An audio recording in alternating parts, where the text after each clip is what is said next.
Klinični oddelek za hematologijo, ki ga vodite, je bil pravkar prenovljen in nadgrajen z zagotovitvijo bolj aseptičnih pogojev, kar še dodatno olajša preprečevanje okužb z virusi, bakterijami in glivami, ki so za ranljive bolnike s krvnimi raki, za katere skrbite, lahko tudi usodne. Ob tem se mi poraja spomin na leta, ko ste si skupaj s civilno družbo, Združenjem za bolnikov z limfomom in levkemijo neumorno zapeli in javnimi opozorili prizadevali za prenovitev nekdanjih prostorov oddelka za hematologijo, v katerih takrat bolnikov ni ogrožala le njihova bolezen, ampak tudi povsem neustrezne bivalne razmere. Takrat ste premikali sistemske gore in tudi kasneje ostali zvesti sebi ter svojemu prepričanju, da si je za dobro bolnikov treba prizadevati na vse mogoče načine. To dokazujete vsa leta s številnimi aktivnostmi, toda verjetno lahko rečemo, da ti cilji še niso doseženi, kaj ne? To je moje delo, ne. Jaz to moram delati, če sem tukaj, kjer sedim, ne, drugače bi mogel sedeti nekje drugje, oziroma bi sedeti navadni v narekovaju zdravniški sobi, pa se ukvarjati z dnevnimi bolniki. No, saj tudi to delam, ne, ampak to je moje delo, jaz tega ne jemljem kot nekaj, kar je dodatna vrednost tega, kar počnem, ampak to je moje delo.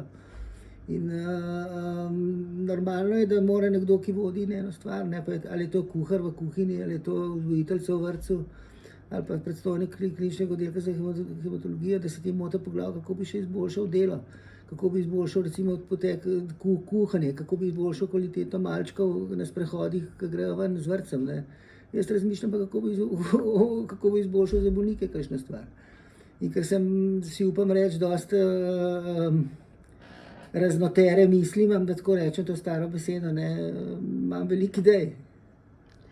Jeseni naj bi se začelo zdravljenje s tako imenovanimi CAR-T celicami, ki ste ga pred 5 leti v pogovoru za zdravstveni portal opisali zelo nazorno. Pomagali boste lahko obolelim, pri katerih bi bila sicer naslednja postaja le še pokopališče. Zdaj so sredstva za to vrstno zdravljenje zagotovljena. Koliko ovir še ostaja? Res je, tako, če pogledam nazaj, tako, ko ste imeli 5 let, jaz takrat pojma nisem imel, kakšen projekt je sploh to, ne, ker je to projekt, ki je takrat bistveno presegal vse nas, ne, in verjetno, če ne bi tako na glavo šel, kot smo šli, ne, skupaj s profesor Severjem, ne, nikoli ne bi tega imeli, ne, tako da moram reči, da je ogromno enega dela bilo vloženega. Naj povem, da recimo, ko nas dočrti, da mi do pred kratkim sploh nismo imeli neke pomoči države. To smo mi delali sami, kada bi jaz si tamle sam delal na, recimo, pripeljal nekam na neko parcelo prikolico, pa si jo urejeval za nek vikend, ne, recimo tukaj nekje v Istri, ne. In v tem duhu smo šli naprej, ne. Hočem reči, da je to dejansko presegali vse, kar smo si predstavljali takrat, in predvsem pa papirologija, toliko ene stvari, ampak danes mi za to ni žal. Cilj pa vidimo, no. Cilj pa vidimo, to je tako, po moje, ko so pluli čez Atlantik, Kolumb pa tele, pa so videli zemljo na drugi strani. Približno tako se počutimo, ker vidimo cilj, da je tam, in vsak dan smo malo bližje, ampak moramo pa še naprej gristi. Zdaj so problem regulatorji, ne, in te regulatorji imajo recimo pravico do odgovora na neko vlogo, ki jo moraš oddati. Včasih je to 2 meseca, včasih 3, včasih 6. Jaz probam narediti, da dam vsako to vlogo na pol, da ne bi bilo to recimo pol meseca, mesec pa pol, pa 3. Ne, če lahko jaz naredim za bolnike, ko je treba vse, pa mi padejo stvari iz roke, da to naredim, zakaj ne bi oni tudi dali neki ekstra angažma, ne. Ampak to je težko, ne, v čem je razlika? Razlika je predvsem v tem, da jaz bolnika vidim, jaz ga poznam, za mene to ni vreča krompirja, pa nočem nobenega užaliti, rečem kot ena grda prispodoba. Ampak je to samo dejstvo, da jaz vem, za koga gre, poznam ozadje, poznam vse ostalo. Nekdo pa mu mogoče, ki dela s papirji, pa tega ne ve, ne pozna teh ljudi, ne pozna njihovih zgodb, mogoče sem tudi zato drugače senzibiliziran. vem, kaj to pomeni, vem koliko je enih skrbi za tiste, ki imajo te ljudi radi, pa ne nazadnje za tiste, ki je bolan in tako naprej. In probaš narediti, kar se da. Mogoče lahko to ponazoriva s podatkom, z informacijo o tem, kaj bo to vrstno zdravljenje, ko bo enkrat zaživelo, pomenilo za bolnike z diseminiranim plazmocitomom. Ena bistvena poteza na poti za zdravitve, morda celo ozdravitve, to si predstavljam, predvsem pa bo to zdravljenje naredilo verjetno svojo vlogo šele čez nekaj let, ko bo prišlo v ospredje shem zdravljenja, ki jih dan današnji imamo. Ker nažalost vse, kar imamo, dan današnji pride v medicino čez tiste najslabše bolnike, ki so na koncu svojih terapevtskih poti, ki jim nima več kaj drugega dati. In rabimo v bistvu najboljša možna zdravila za podaljšati nekaj tednov življenja. Saj ne rečem, da ni vredno, sploh ne. Ampak največjo korist lahko naredimo pa na začetku, ko damo tomu bolniku, ki zboli. Takrat, ko ima še kvalitetno življenje in ki mu ga lahko s kvaliteto vred podaljšamo recimo za nekaj let. To je tisto, kar bi radi dosegli. Ne? In morda celo zazdravili oziroma pozdravili nekatere. Ne? Vrag si ga vedi. Upam, da je to mogoče. Upajmo. Zanima pa me, katerim bolnikom bo v začetku, ko boste začeli izvajati kar te zdravljenje, to prvenstveno namenjeno? Vsakmu, ki bo imel indikacijo za to, imeli bomo neko čakalno vrsto, pri nas imamo vedno čakalno vrsto, ki jo lahko preskočiš, če obstoji medicinska indikacija in se to sprejme na konziliju, nekih individualnih odločitev nimamo možnosti vleči, tudi jaz ne. Se pa odločamo vedno strokovno, tako kot je treba. Ne? In deležno lahko bomo zdravili vse, ki bojo to potrebovali. Vsaj zaenkrat je tako postavljeno, ena važna postavka je tudi, da bo cena sprejemljiva. Naj povem, da to, ko smo dva bolnika smo do zdaj postavili v tujino, v Nemčijo, v Würzburg, dr. Anzelev, ki je naš prijatelj in je vzel naše ljudi na mesto svojih kot uslugo. €500 000 to stane. Ne? Zdaj pa si računajte, bomo imeli mi za 20-30 bolnikov, kot bo to recimo rabilo nekoč to zdravljenje čez leto in dan. Bomo imeli mi 10 ali pa 20 milijonov evrov samo za njih. Verjetno zavarovalnica nam bo dala. Ne? In tako smo se znašli sami in s tem omogočili tudi, da bomo dobivali lahko to terapijo za naše državljane po bistveno cenejših cenah, ki jih bomo lahko plačevali. Ali tu še velja, da bo cena približno 4-krat nižja?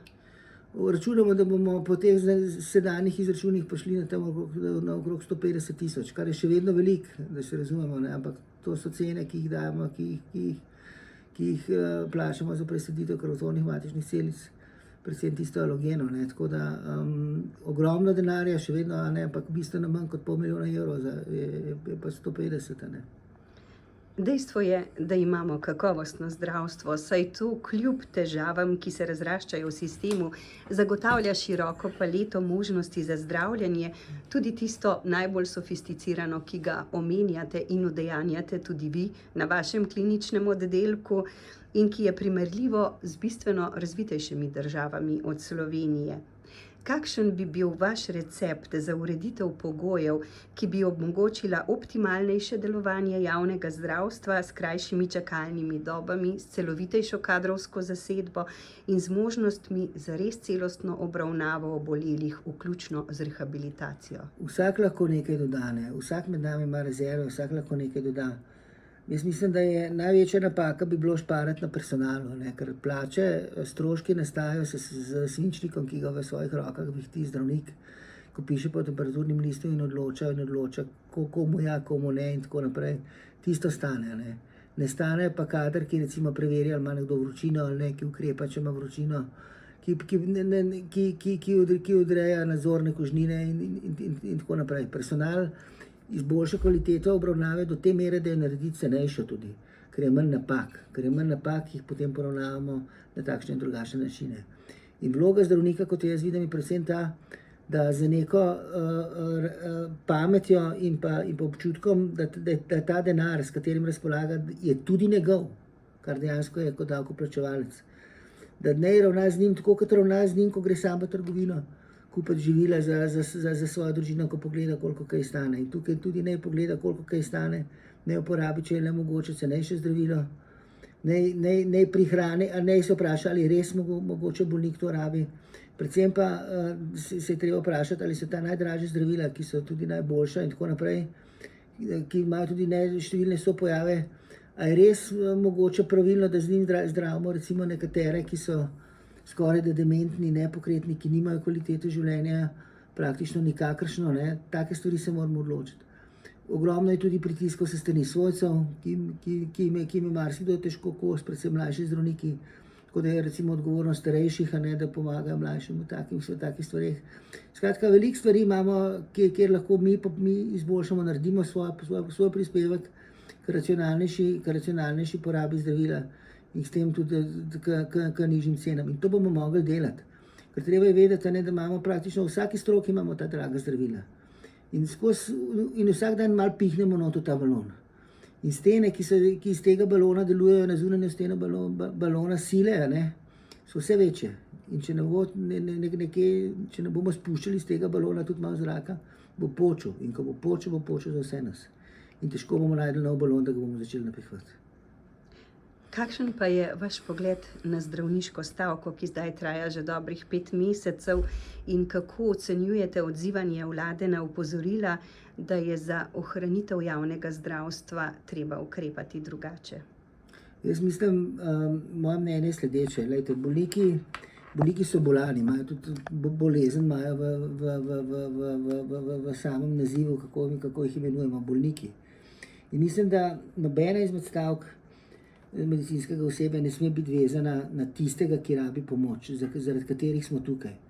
In to so bolniki. Mislim, da če se nekdo odloči za stavko, ne moramo vključevati bolnikov, ne moramo jih ne pregledati in njim krniti pravice, pa tisto, kar je. Ker bolezen sama po sebi, pa težave z zdravjem, vemo, da je to za večino ljudi nekaj najbolj grozotnega, posebej tudi za svojce, ki opazujejo tiste, ki bi jih mogli zdraviti, pa jih ne dobimo.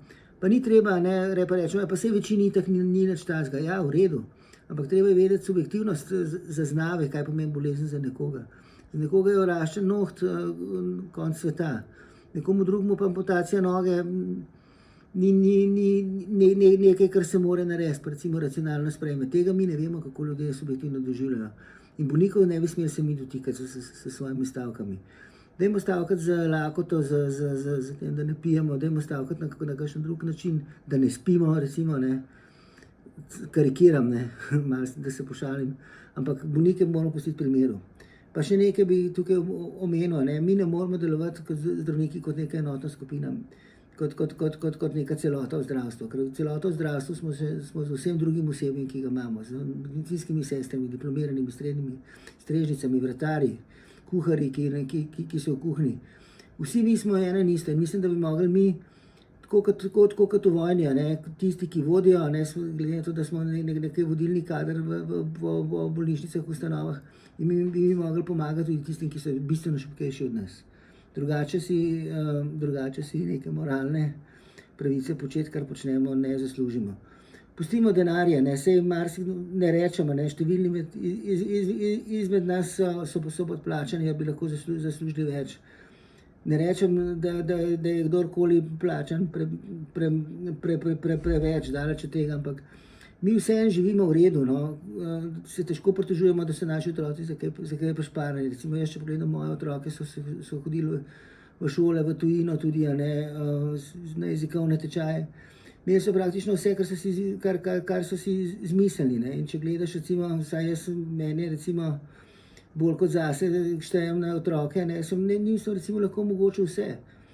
Pa sej ne rečem, še sem za to trdo delal, ampak da se, Tako da mi lahko poskrbimo za tiste, ki jih imamo radi, Številni, ki pa so z nami na istem delovišču, vendar v drugih vlogah, pa ne morejo. Tako da nam ne gre nazadnje tako slabo in to treba videti. Mi smo vseeno vedeti in mi smo vseeno na vrhu prehranjevalne verige. Tako da moramo imeti tudi eno mero samokritičnosti. In tudi mislim, da je prav glih zaradi tega, da nastopamo kot v celoti. Mislim, da bi na ta način tudi lažje, ne samo mi, ampak oziroma tudi mi, poleg vseh ostalih, pridobili tisto, za kar se stavkajoči zavzemajo. Ne. Kako pa naprimer na vašem kliničnem oddelku občutite kadrovski manko? Se je dotaknil tudi vas Ja, ali imate seveda. dovolj osebja?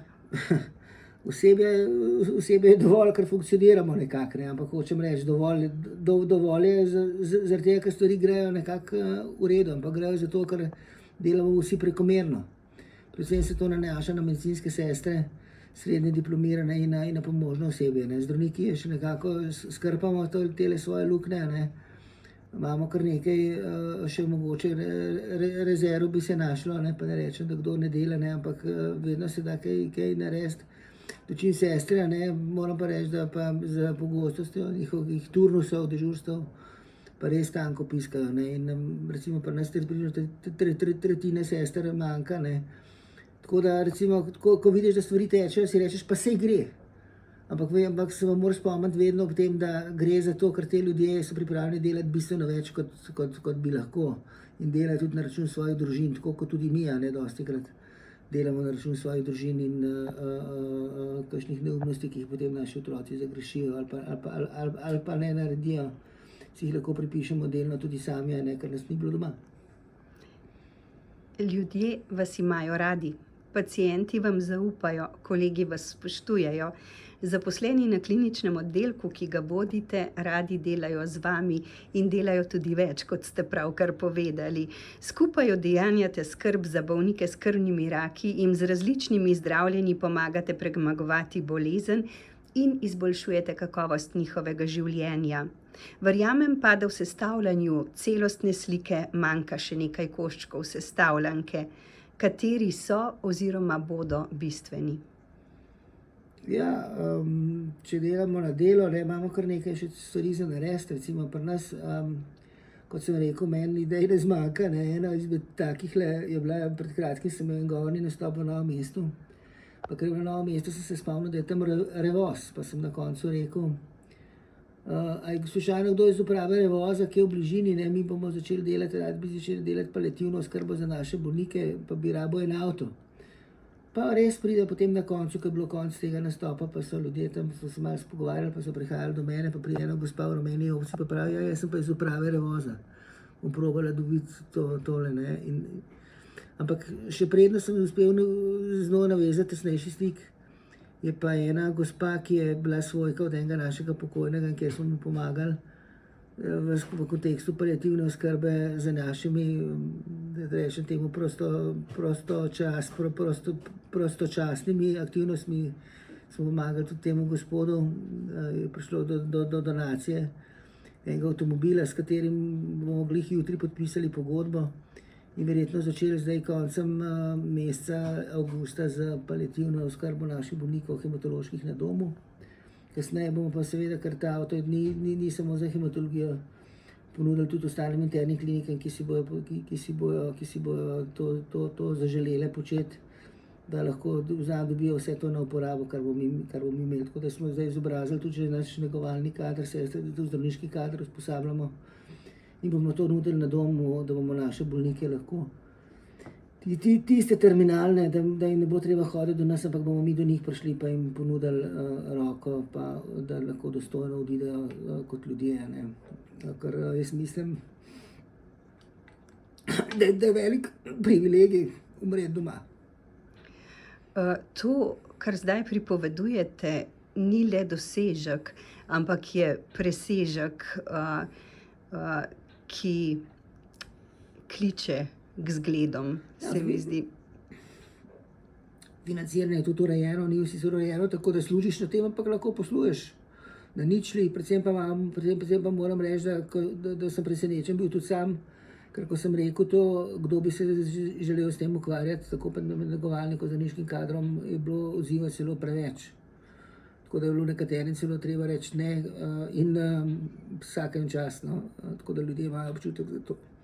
V bistvu je neverjetno, kako zelo so pravzaprav ljudje, pa naj bodo še tako obremenjeni, pripravljeni pomagati in premoščati s tem tudi sistemske vrzeli, ki jih ni malo. Ja, res je, ne. to preseneča in ti daje moč, ne, ker vidiš, da jim je mar. Ne, in danes, v teh časih, je to res zlata vredno, ker moram reči, ta COVID nam je vzel veliko človeškega v nas samih, nas je postavil na ene daljše razdalje med seboj in take stvari, ki nas gradijo ponovno nazaj.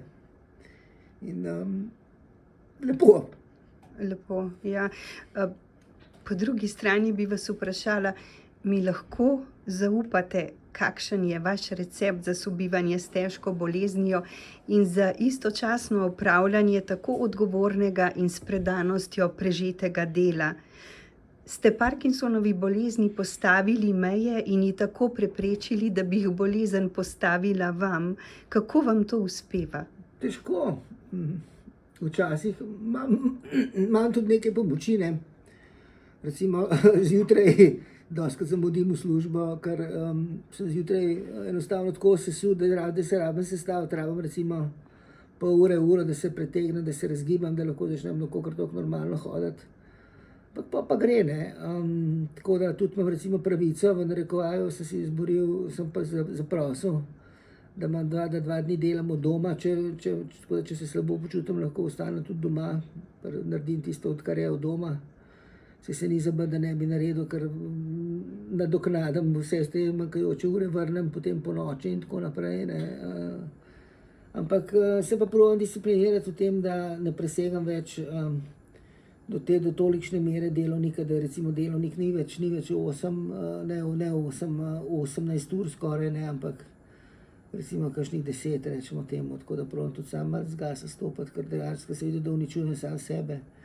Pada mi moč, kar mi je posebej mi ni fino, ne, ker pred nekaj leti sem lahko s svojim telesom počel karkoli sem hotel, prišel sem povsod, kamor bilo treba, sem bil močen kot bik, ne, danes imam 5% te moči, ne.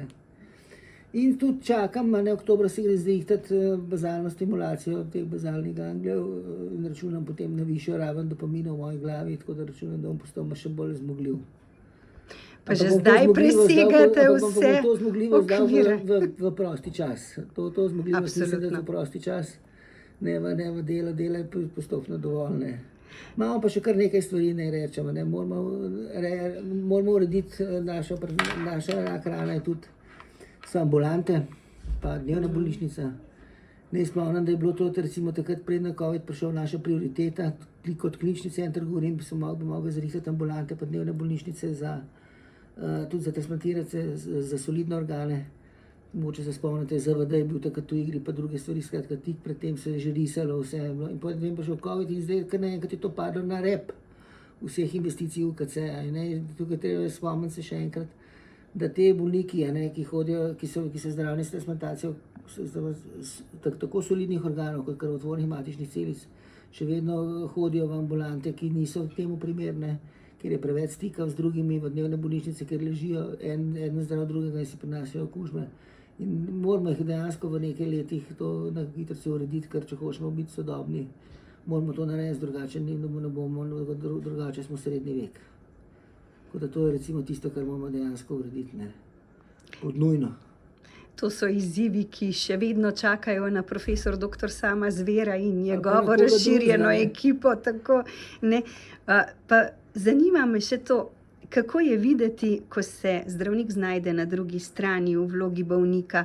Kakšen je takrat pogled na sistem in na vse, kar je, kljub nepregledni paleti sistemskih težav na voljo v Ja, Sloveniji? meni je vedno neroden, ne. Meni nikoli ni neroden, recimo, iti pa prosti ali pa terjati nekoga za neko skupno dobro, ne. To grem komorkoli, če je treba, ne. Včasih sem nekatere ljudi, ki mi res niso bili všeč, ne bi šel z jih prost za nič. Zdaj sem se tudi tule spremenil, ne, in grem tudi k vragu, če je treba, če lahko naredim nekaj za neko koristno stvar, ampak ko gre pa zase, pa tega ne počnem, ne prosim, ne grem, ne iščem uslug. Ampak ponavadi so ljudje do mene prijazni in me porinejo nekako naprej in sem privilegiran, moram reči, čeprav nekako ni to moje, ne prijem jaz se rečem, tukaj sem, dajte me vzeti naprej. Tega nikoli ne naredim, ampak se nekako zgodi to samo od sebe. In moram reči, da mi je to, recimo, jemljem to kot znak enega plačila za to, ker sam pomagam tudi marsikomu drugemu, brez da me kdo vpraša. In mi je skozi tega malo neroden. In pa so ljudje prijazni, ko vidiš, da ti hočejo ugoditi, ti prinese, recimo, kaj za preobleč pižamo dvakrat na mesec, ali dvakrat na mesec, enkrat na dan. To so take stvari, ki jih vidiš in jaz to cenim, ne, in mi pomenijo, no, mi pomenijo. Je pa res, da sem zadnje čase veliko po bolnici. Naj povem, nazadnje sem bil zdaj v 14 dneh, sem si zrihtal krpalni kanal, pa tukaj sem imel še eno tako žilno tvorbo, ki sem jo top zrihtal na plastični kirurgiji, tako da se ob tej priložnosti zahvaljujem vsemu osebju na plastiki in dr. Akšanu, ki me je zrihtal nulo, no, tako da mi je lažje kot drugim, no, ampak po drugi strani pa je pa težko iti k zdravniku, ne, pismu, ne, in moram reči, da zadnje leto, dve, sem kar precej pri doktorjih, si operiral tudi hrbtenico, diskus hernijo, pa kolensko endoprotezo imam, pa inguinalno kilo. Imam teh bolnic poln kufer. In je težko, ne, in si vprašam pismo, če imaš ti poln kufer, pa si kle kot kralj skoraj, ne. Kako mora biti navadnim ljudem, ne, ali pa recimo zadnjič, ko sem me vprašal, se to sem se tudi večkrat vprašal sam. Kako so se lahko ljudje vse te mesece kle pri nas, ko smo imeli te bakterije, kako so se lahko ne umivali. Ne, in moram reči, ne vem. Jaz osebno, kolikor se poznam, tudi če bi bilo to prepovedano, pa če bi vedel, da me lahko stane glava, verjetno bi se šel tuširati. Ker sem tako nediscipliniran in me neumitost toliko moti, da verjetno ne bi zdržal brez tega, ne vem. To so za mene recimo ena herojska početja, kar so te naši bolniki delajo, ne. Pa noben se njih niti pritoževal, ves ta čas, pa trajalo je to 1 leto ali pa še več mogoče, ves ta čas se noben ni pritožil. Vse so rekli, kakšno tako, ko si prišel tja. Ampak noben se ni pritožil, noben ni to nobeno povedal, tako da za mene nepredstavljivo, ne. Res pa je, da na ta način nam odražajo tudi neko lojalnost, ne, za kar sem hvaležen. Kaj pa v tem času, ko se javno zdravstvo vendarle sooča z resnimi izzivi, predvsem z nedopustno dolgimi čakalnimi vrstami, polagate na srce tistim bolnikom, ki še niso dobili diagnoze, ki še niso v kolesju sistema, ko je zanje res dobro poskrbljeno? Ti so v res veliki stiski. Ja, res je. Jaz pravim, da mi imamo odlično poskrbljeno, če si hudo bolan ali pa če imaš neko kronično bolezen, resno. Za tiste, ki so pa malo bolani, pa ki potrebujejo vse neko storitev, je pa slabo, se kaže pa res slabo. In tukaj bi se mogli potruditi tem ljudem odpreti vrata, najti neke notranje rezerve. Jaz mislim, da včasih je, pa naj se sliši mogoče heretično, ampak včasih je pogledati več ljudi, pa malo bolj na hiter zaradi tega, boljše kot pogledati malo manj, pa malo bolj na počas. Moraš si pa najti en mehanizem, da je potem v prostem času tiste, ki si jih pogledal na hiter, da jih še enkrat preveriš. To pa je res. Na ta način se to da delati, recimo mi to tako delamo, da pogledamo ljudi, jih pogledamo več, kot bi jih smeli, ampak potem recimo grem jaz pogledam še v miru, ko sem sam popoldne ali pa naslednji dan grem še enkrat čez vse izvide, tisto, kar so mi povedali, da pregledam, če se nisem kje zmotil. Tako da si v bistvu podvajam delo na račun svojega prostega časa. In to se verjetno da narediti, ne, ampak to mora vsak sam do tega priti, ki je pripravljen tako narediti, da to udejani, ne. Naj povem tudi, ne, recimo mi imamo odlično prakso, naši zdravniki so v covidu dobili dekte. In prvo je predvsem, je večina njih mislila, kako fino se bo lahko poklical za kosilo, pa za vrtec sem lažje zmenil, pa tako naprej. Ampak te dekte so potem dobili zato, da jih damo našim bolnikom. Tistim, za katere pričakujemo, da bodo imeli težave. In to je dejansko, ne morete si misliti, da bolnik, ko ima neko težavo, te pokliče, ko dobi vročino, nekdo tak, ki je krhek, kot bi se današnje reklo, za katerega veš, da se mu lahko hitro kaj zgodi, ob težavah pokliče. In to rešuje dejansko zaplete, rešuje življenja, ne. In jaz pravim, recimo če se le da, se vedno javim, razen če nisem na kakšnem sestanku in tako naprej, takrat se pa vedno javim tudi sam na te dekte. In 5 minut ali pa 3 minute tega časa, ko traja pogovor, je lahko za nekoga življenje. In če greš v ta svoj prosti čas, v narekovaju ali pa v tisto, kar se lahko malo oddahneš, če greš s tem pogledom, potem ti nobena stvar ni težka. To je pravzaprav zanemarljiv vložek, glede Tako, na to, kako tako. neprecenljivi so njegovi In to je učinki. to, recimo, meni se zdi narobe, da nam bolniki rečejo, pa ne bom vas klical, pa vas bom pa smotam. To je naše delo, da se z njimi pogovarjamo. Ne? To je naše delo, kakorkoli gledamo, to je naše delo. In mi se moramo z njimi pogovarjati non-stop, ne? Non-stop, nikoli ni dovolj. Ne? To je naše primarno delo, da se pogovarjamo z njimi. Ne? In mora biti nekaj hudo narobe za našo medicino, če pride bolnik do sklepa, ne bom vas motil, vas nočem motiti, ni vredno, da vas motim, ker imate vi svoje delo. Ma kakšno imaš delo drugo, kot da gledaš bolnika? Super, najlepša vam hvala. Hvala za povabilo in lepo zdrav, pa se vidimo spet čez kakšnih 7-8 let. Absolutno. V penzionu mogoče. Ne? Absolutno.